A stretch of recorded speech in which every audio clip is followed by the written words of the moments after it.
যেহেতু বিষয়টো দুখন দেশৰ মাজত এতিয়া জড়িত হৈ পৰিছে, মই নিশ্চয় গম পাই মই দুবাৰকৈ ছিংগাপুৰ গ'লোঁ। প্ৰথম গোচৰ ৰুজু কৰিলোঁ, যোৱা 1 তাৰিখে আকৌ যাই মই 3 তাৰিখে আহিলোঁ।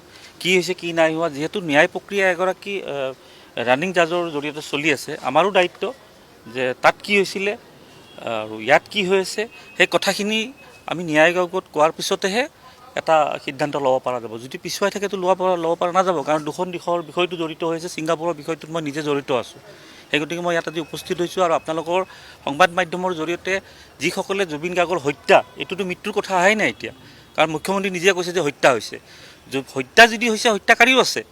যিসকলে হত্যাৰ ন্যায়িক তদন্ত বিচাৰি আছে, জাষ্টিছ ফৰ জুবিন গাৰ্গ বুলি কৈ আছে, অৰাজনৈতিক সকলো দলসকলৰ মুৰব্বীসকলে আহি আমাৰ ন্যায় আয়োগক সহায় কৰিব লাগে, আৰু প্ৰকৃত সত্য তেতিয়াহে ওলাব পাৰিব, বিশেষ কাৰো নাই।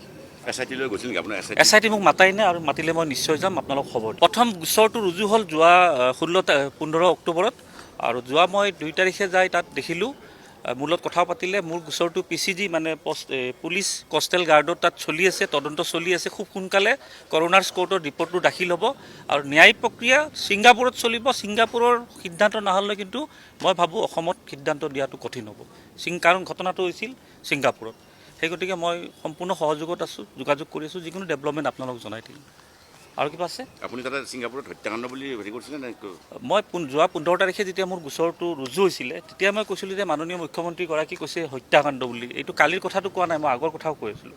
মুখ্যমন্ত্ৰী ডাঙৰীয়া এবাৰ আগতে কৈছিলতো যে এইটো হত্যাকাণ্ড বুলি, যে যিহেতু ৰাজ্যৰ মুৰব্বীগৰাকী হত্যাকাণ্ড বুলি কৈছে, সেই গতিকে আপোনালোকৰো দায়িত্ব। এগৰাকী পৰ্যটক, জুবিন গাৰ্গক তেখেতসকলে পৰ্যটক বুলি ধৰিছিলে। কোন জুবিন গাৰ্গ তেখেতসকলে তেতিয়া গম পোৱা নাছিলে। পিছত যেতিয়া বিষয়টো বাঢ়ি গ'ল, তেখেতসকলে গোটেই কথাখিনি মই যেতিয়া ক'লোঁ যে তেখেতৰ বডি ৰিচিভিঙৰ ক্ষেত্ৰত 4 নং স্থান পাইছিলে বিশ্বৰ ভিতৰত। 5গৰাকী যুৱক আত্মহত্যা কৰিছে অসমত। গতিকে তেওঁ পাব্লিক ফিগাৰ, যাৰ বাবে মোৰ গোচৰটো ল'ব লাগে। 7 ঘণ্টা শুনানিৰ পাছত মোৰ গোচৰটো পঞ্জীয়ন হৈছে। সেই কথাখিনি আজি মই ন্যায় আয়োগৰ ওচৰত দাখিল